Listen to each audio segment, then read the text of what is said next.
Hello everyone, my name is Reena, Assistant Professor English, Government Girls College, Bara. Our today's e-lecture for Class BA Part 3rd. And as you know, we are discussing the poem In Memory of William Butler Yeats.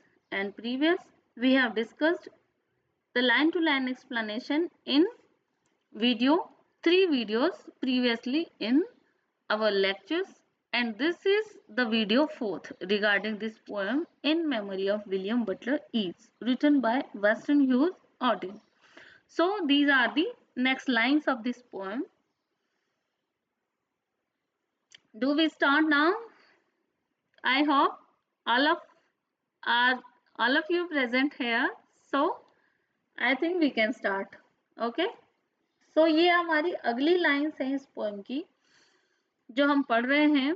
देखो, पिछले हमने पढ़ा कि किस तरह से एक wintry afternoon है। ये सेक्शन फर्स्ट ही चल रहा है इस पोएम का। ये पोएम 3 सेक्शन में डिवाइड है और हम सेक्शन फर्स्ट को ही देख रहे हैं।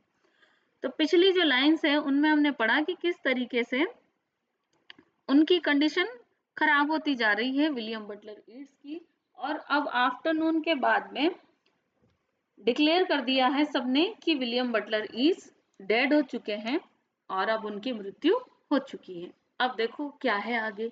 आगे अब पोएट बताते हैं कि किस तरह से ईट्स के मरने के बाद भी उनकी पोएट्री अमर रहेगी। किस तरह से अमर रहेगी देखो।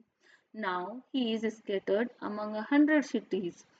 अब वो तो मर चुके हैं, physically he is dead, but वो उनकी पोएट्री के रूप में हमेशा अमर है। और उनकी पोएट्री 100 सिटीज में, जिन सिटीज में उसको पढ़ा जाएगा उतने ही 100 सिटीज में स्कैटर हो जाएंगे, वो हो जाएंगे। He is scattered means he कौन, विलियम बटलर ईट्स जो है वो फैल जाएंगे सैकड़ों शहरों में। कैसे फैलेंगे? थ्रू हिज पोएट्री मीन्स वो खुद तो मर चुके हैं लेकिन उनके पोएट्री के कारण वो सैकड़ों शहरों में जाने जाएंगे। And wholly given over to unfamiliar affections, and to find his happiness in another kind of wood, and be punished under a foreign code of conscience, and the words of the dead man are modified in the guts of living.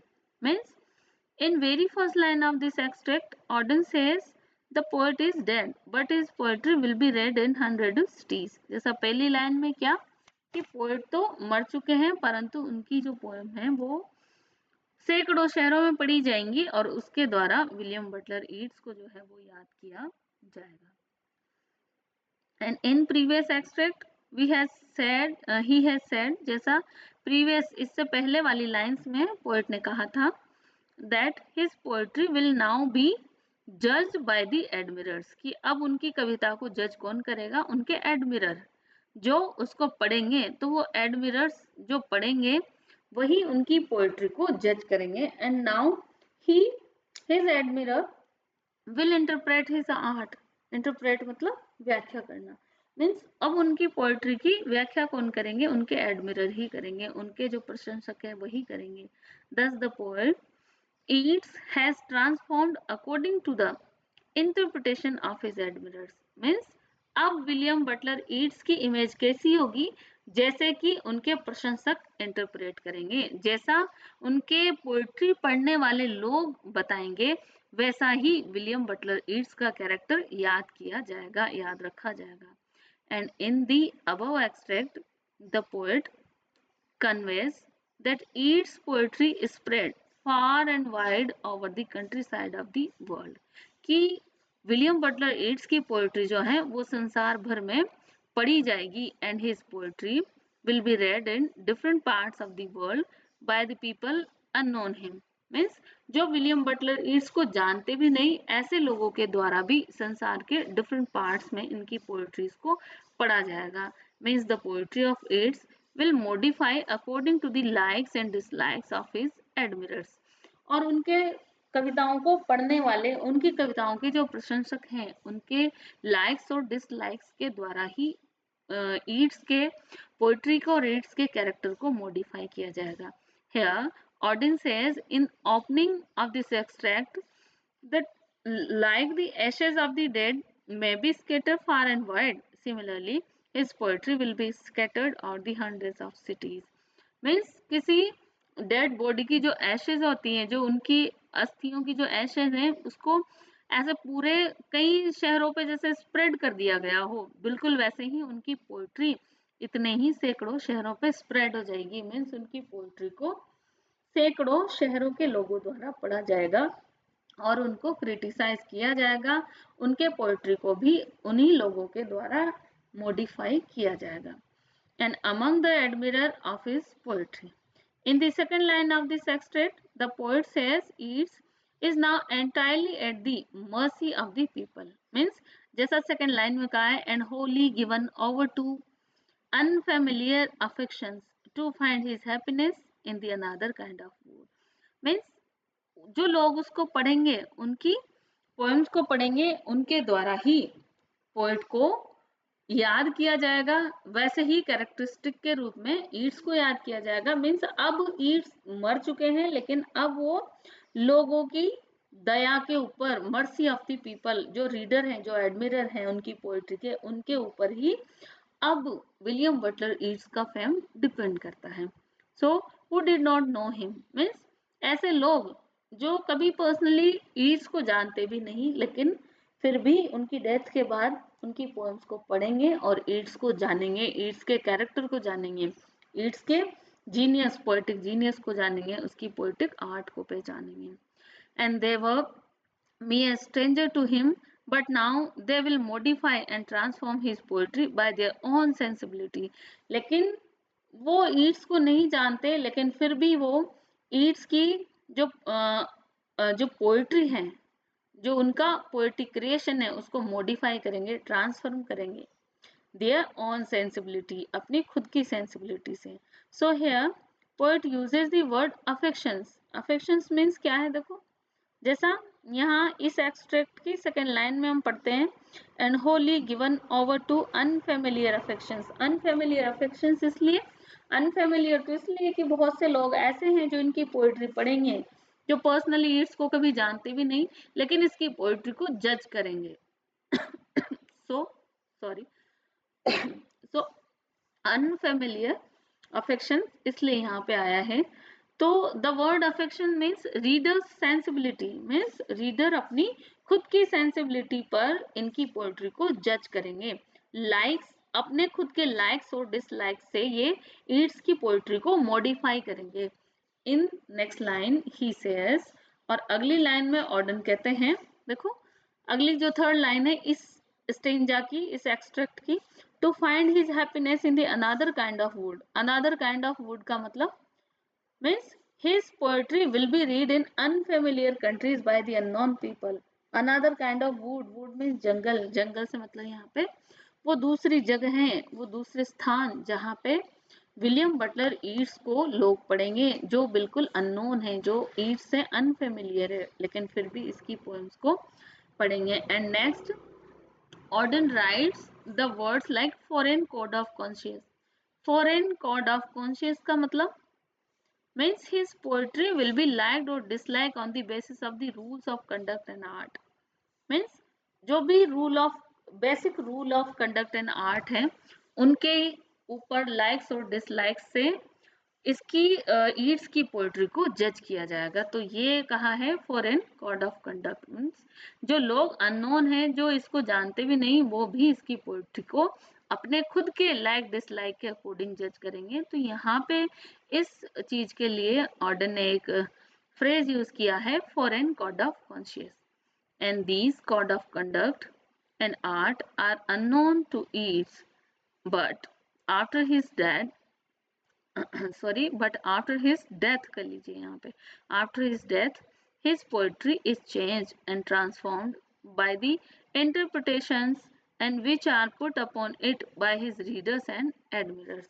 और उसकी मृत्यु के बाद भी, Yeats की मृत्यु के बाद भी उनकी पोएम्स को ट्रांसफॉर्म किया जाएगा, जो भी उनके पढ़ने वाले जो लोग हैं, जो उनके प्रशंसक है, जो इनकी पोएट्री को बाद में पढ़ेंगे, उनके इंटरप्रिटेशन के द्वारा, उनकी व्याख्या के द्वारा इनकी पोएट्री को फिर से ट्रांसफॉर्म किया जाएगा।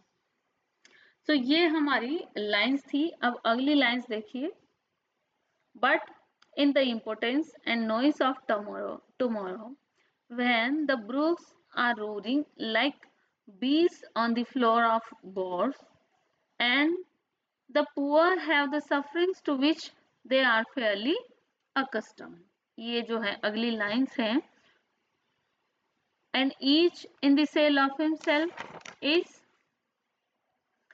himself is almost convinced of his freedom, and a few thousand will think of this day as one thinks of a day when one did something slightly unusual. Oh, all the instruments agree. The day of his death was a cold, dark day. Means अब वापस से ये पहला जो हमारा section है उसकी आखिरी लाइन, आखिरी एक्सट्रैक्ट है, और आखिरी में वो पहले सेक्शन के आखिरी में भी फिर से रिपीटेशन ही यूज कर रहा है। ओ ऑल द इंस्ट्रूमेंट्स एग्री, और सारे इंस्ट्रूमेंट एग्री कर रहे हैं। The day of his death was a dark cold day, और उनकी मृत्यु का जो डे है वो बहुत ही डार्क कोल्ड डे है। तो ये हमारा सेक्शन फर्स्ट था डियर स्टूडेंट, और जिसकी लास्ट लाइन्स हम डिस्कस कर रहे हैं। In the above extract, poet says that though his poetry could neither change the course of nature nor the course of human life, कि यद्यपि उनकी पोइट्री ना तो नेचर के बिहेवियर को चेंज कर पा रही है, न ही ह्यूमन बिहेवियर, ह्यूमन लाइफ को अफेक्ट कर रही है। And all activities in nature among human being on goes on means go on as usual, यानी नेचुरल ऑब्जेक्ट में और जो ह्यूमन लाइफ है उसमें सारी चीजें बिल्कुल वैसे ही चल रही है। एड्स की मृत्यु का किसी भी हैबिट, किसी भी इवेंट, किसी भी एक्टिविटी के ऊपर कोई फर्क नहीं पड़ रहा है। So here the poet describes about the many activities as he says that economic activities in the stock exchange at Paris and elsewhere goes on as usual, और जो स्टॉक मार्केट की भी जो सारी एक्टिविटीज है वो भी वैसी की वैसी ही चल रही है, वहां पे भी कोई फर्क नहीं पड़ रहा है। नेक्स्ट ही सेज, और अगले आगे जो है पोएट कहता है the poor are still poor and suffer. The poor people are accustomed to their life of sufferings and poverty.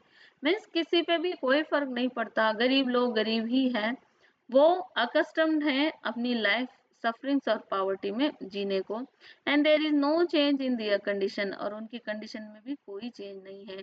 On contrary the poet says people are as selfish as before, means हर चीज वैसी की वैसी है जैसे पहले थी। ईड्स की मृत्यु का उस पर कोई असर नहीं पड़ रहा किसी पर भी। जो लोग पहले सेल्फिश थे अभी भी वैसे ही सेल्फिश हैं, जो पहले गरीब थे अभी भी वैसे ही गरीब है। सो these kind of people think that this selfishness is their freedom, और सेल्फिश लोग क्या समझते हैं कि ये सेल्फिशनेस उनकी फ्रीडम है। But only few thousand people will remember ease, लेकिन कुछ ही लोग, ओनली फ्यू थाउजेंड मतलब इतने हजारों सैकड़ों लोगों में से कुछ ही लोग ईड्स को याद रखेंगे, उसकी पोएट्री को याद रखेंगे। Means few thousand people will remember the day of his death, और कुछ ही लोग, कुछ ही सैकड़ों हजारों लोग हैं जो ईड्स की मृत्यु का दिन याद रखेंगे। And only few admirers of Yeats will miss him, और कुछ ही उसके एडमिरर हैं जो ईड्स को मिस करेंगे। And the rest of the world except few thousand admirers, ईड्स will not bother about the ईड्स death। Means कोई भी ईड्स के जो एडमिरर हैं उनके अलावा और किसी को भी ईड्स की डेथ से कोई परेशानी नहीं होगी, कोई याद नहीं रखेगा। उनके जो कुछ एडमिरर हैं बस वही याद रखेंगे।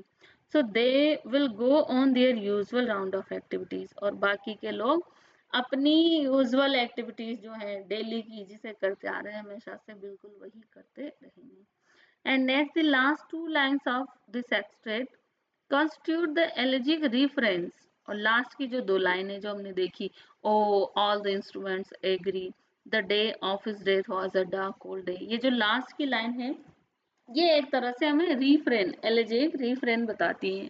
एलिजिक refrain means a repetition of lines, line number 5 and 6 in the poem.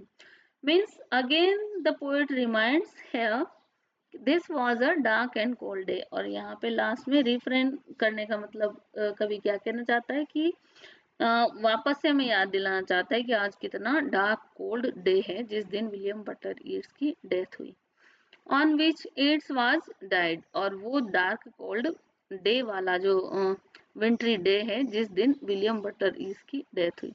So dear student, this is the first section of this poem, and we have completed the first section of this poem in our 4 video। ये जो first section है इसके हमने पूरे 4 videos prepare किए हैं। चारों videos आप 1 2 3 4 इस सीक्वेंस में देखें, तभी आपको लाइन टू लाइन समझ में आएगा। और हमारी नेक्स्ट और 5th वीडियो होगी इसी पोएम की, और उसमें हम पढ़ेंगे हमारा section second. So in our 5th video we will discuss section second of this poem in memory of William Butler Yeats. So be with me in next video and enjoy your studies. Till then, bye.